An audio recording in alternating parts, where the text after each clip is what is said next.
The sand of the Flavian Amphitheatre creates a slurry of red mud and yellow grit underfoot.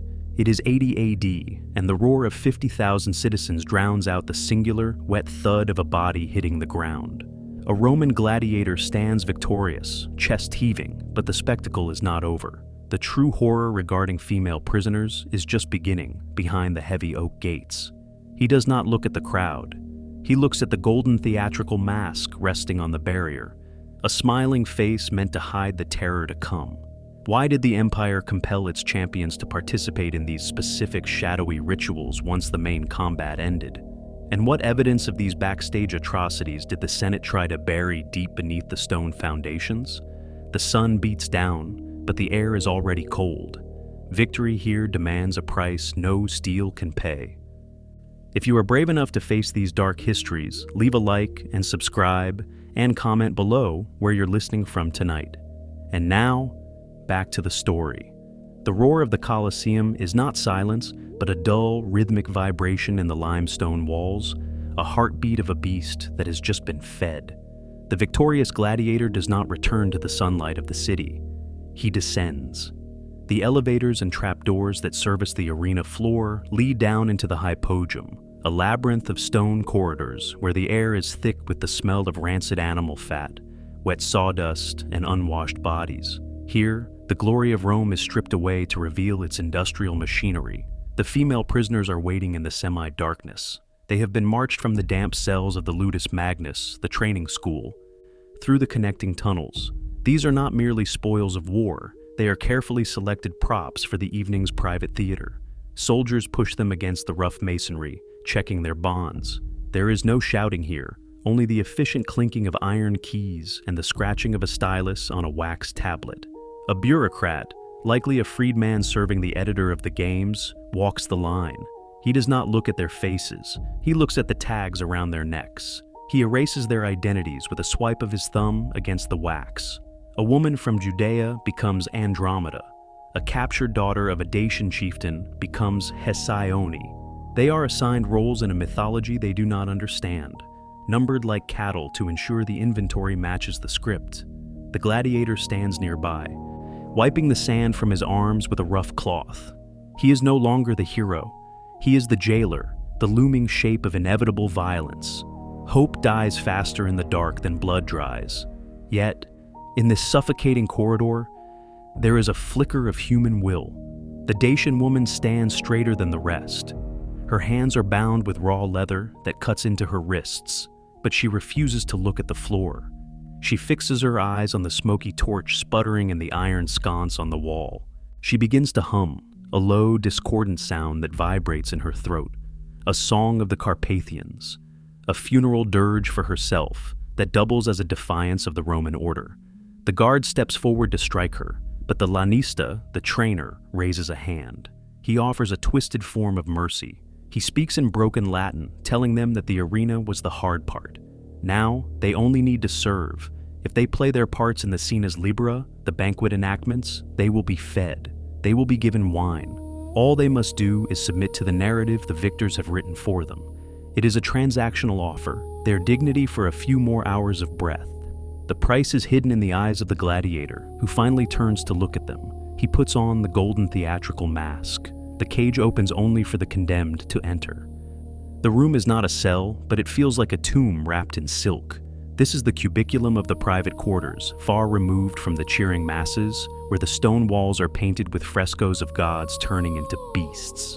The air here is stagnant, heavy with the scent of burnt lavender and stale wine, meant to mask the underlying odor of fear. The Golden Theatrical Mask sits on a marble table, its frozen smile watching the women as they are arranged like furniture. The condition is stated openly by the editor's attendant.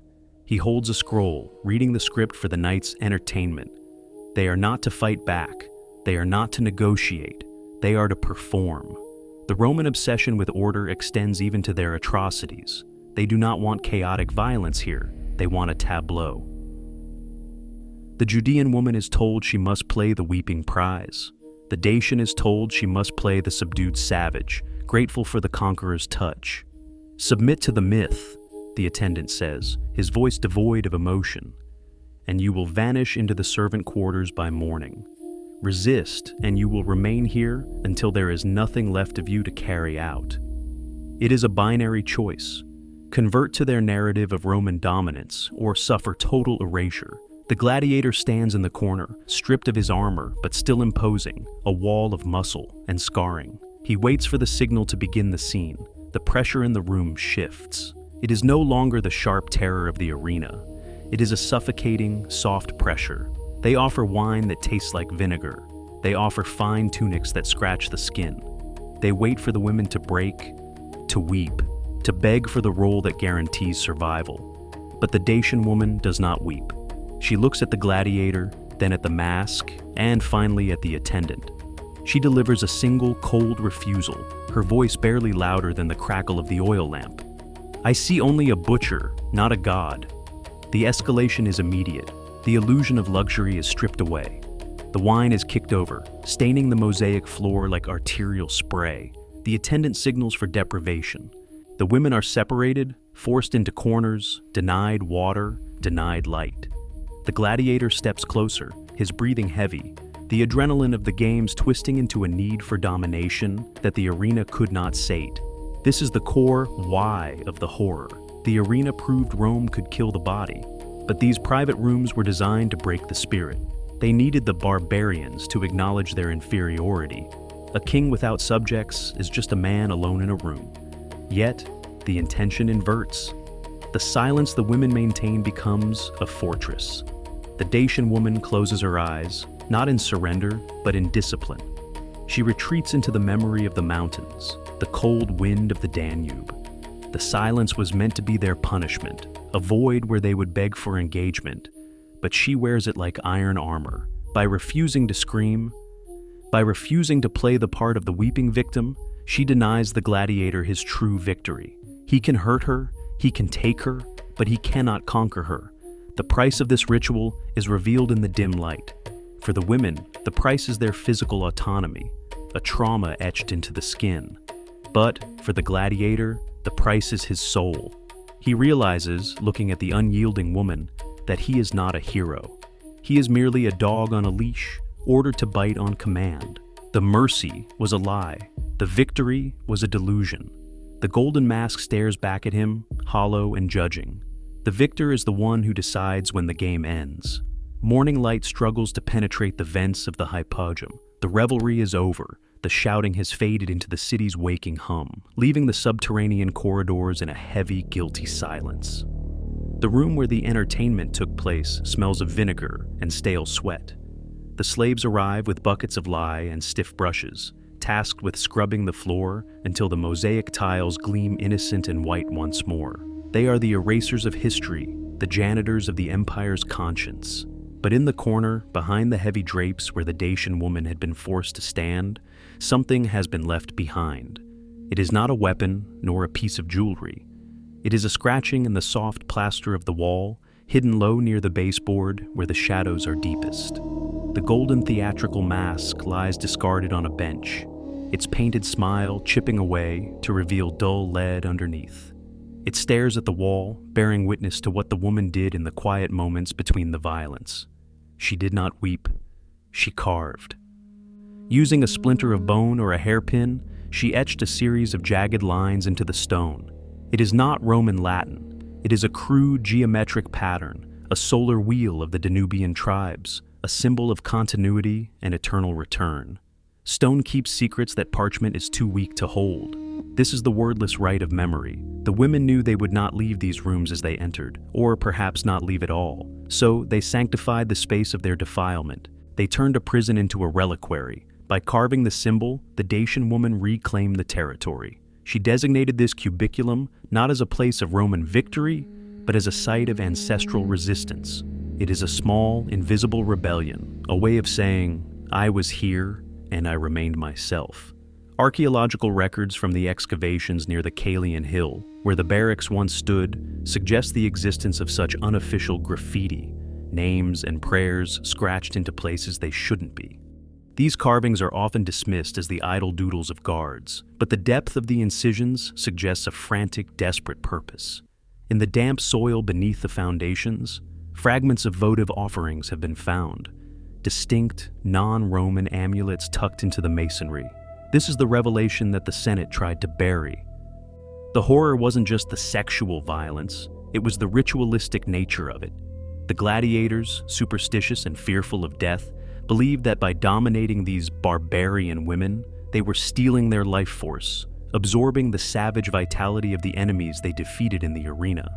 The abuse was not merely recreational, it was a perverse, magical transaction intended to ward off the evil eye of Nemesis. The slave washing the floor pauses. He sees the carving. He sees the solar wheel. For a moment, the broom stops. He looks at the golden mask, then at the wall. He dips his brush in the lye, poised to scrub the carving away, to finish the work of the empire. But he hesitates. He knows that to erase the mark is to kill the woman a second time. History is written by the victors, but it is haunted by the survivors. The lye does its work. The slave, under the watchful eye of the overseer, applies the brush with rhythmic, heavy strokes. The white chemical froth eats into the limestone, dissolving the dirt, the wine stains, and the faint, jagged scratching of the solar wheel. The Dacian woman's final testament is smoothed away until the wall is blank once more, ready for the next prisoner, the next night, the next inscription that will never be read. Upstairs, in the administrative offices of the ludus, a scribe dips his reed pen into black ink. He opens the ledger for the day's events. He records the cost of the sand, the price of the animals, and the bonus paid to the victorious gladiator. When he reaches the section for the prisoners, he does not write their names. He does not write Dacian royalty or mother from Judea. He writes a single, bureaucratic abbreviation. Add bestias to the beasts, or simply exodus. They are converted into accounting errors, deducted from the inventory like broken pottery. The bodies are not returned to the north or the east. They are carted out under the cover of night through the Libetinian gate, the portal of death, and taken to the Puticuli, the mass pits beyond the Esquiline gate. There, they are mixed with the refuse of the city, the broken amphorae and the ash of the bathhouses. Rome excels at two things, building eternal monuments and burying the cost of their construction. Centuries grind the stone down. The Flavian Amphitheatre cracks. The marble cladding is stripped away to build palaces for popes. The hypogeum fills with earth and rain. The screams that once bounced off these walls have dissipated into the atmosphere, leaving no physical trace. Modern tourists walk the gangways now, looking down into the maze of ruins. They see the engineering, the complexity of the elevators, the scale of the spectacle. They imagine the roar of the crowd and the clash of steel. They do not hear the silence of the private rooms, but the echo remains for those who know how to listen. Return to that first image, the gladiator standing in the red mud, the crowd screaming his name. See him now, not as a hero, but as a man alone in the dark, washing blood from his hands that will never truly be clean. The Golden Theatrical Mask survives, sitting behind glass in a museum, its metal smile polished and bright. It watches the visitors pass by, guarding the secret of what happened when the arena emptied and the true savagery began. The mask survives, but the women it watched are gone, their resistance preserved only in the way the wind whistles through the empty arches, a low, discordant hum that sounds like a song from the Carpathians. Subscribe, hit the bell, and like. What you forget eventually returns to claim you.